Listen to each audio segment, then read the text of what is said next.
ඇපෙන්ඩිසයිටිස් කියන වචනේ අහලා තිබුණාට මේ ලෙඩේ මොකක්ද කියලා හරියටම දැනගෙන හිටියද? උණ්ඩුක පුච්චේ අයින් කළොත් එහෙම ඔයාට මොකද්ද වෙන්නේ කියලා අද අපි කතා කරමු. ඔයාගේ ආහාර මාර්ගයේ මහබඩවැල පටන් ගන්න තැන උණ්ඩුක පුච්චය. එහෙම නැත්නම් ඇපෙන්ඩික්ස් එක කියලා පොඩි මල්ලක් වගේ අවයවයක් තියෙනවා. මේ මල්ල මහ බඩවැලට ඇරෙන දන මොකක් හරි හේතුවක් නිසා හිර වුණොත් එතන උණ්ඩුක පුච්චේ ශ්ලේෂ් මලේ එකතු වෙලා බැක්ටීරියා ගොඩක් හැදෙනවා.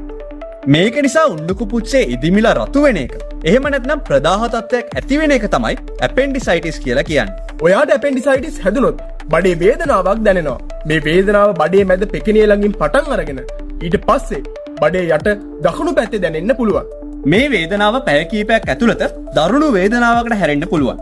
ඒ වගේම ඔයා එහෙම හැරෙද්දි ඇවිදිනකොට හයියෙන් හුස්ම ගන්නකොට කැස්සක් ආවොත් එහෙම මේ වේදනාව වැඩි වෙන්න පුළුවන්.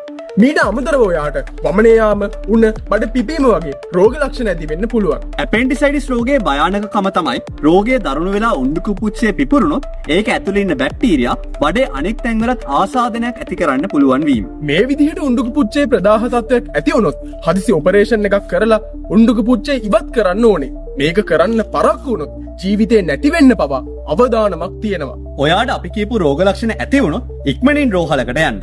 ඔයාට ඇපෙන්ඩිසයිටිස් තියෙනවා කියලා තහවුරු වුණොත් ඔයාට සුදුසු විදිහට ඇන්ටිබයොටික්ස් ලබා දීම සහ ඔපරේෂන් එකක් මගින් උණ්ඩුක පුච්චේ ඉවත් කිරීම සිදු කරනවා. මේ ඔපරේෂන් එකෙන් පස්සේ ඔයාගේ ඇඟේ උණ්ඩුක පුච්චේ නැති වුණා කියලා ඔයාට කිසිම දිගුකාලීන සෞඛ්‍ය ප්‍රශ්නයක් ඇති වෙන්නේ නැහැ.